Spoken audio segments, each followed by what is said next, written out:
I'm playing the song in the key of G. The first position of key of G is here.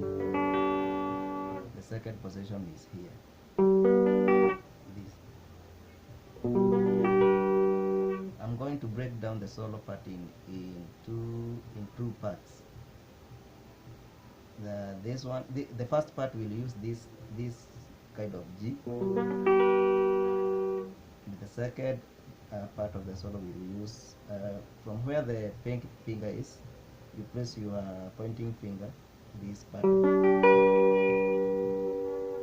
the notes that I will be using when I'm holding this kind of G is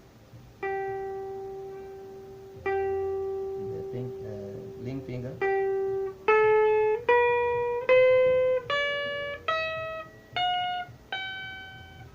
those are the notes I'll be using.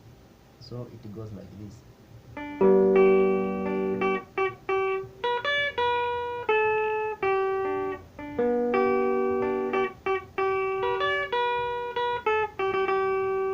That is the first part. The second part will go here. From here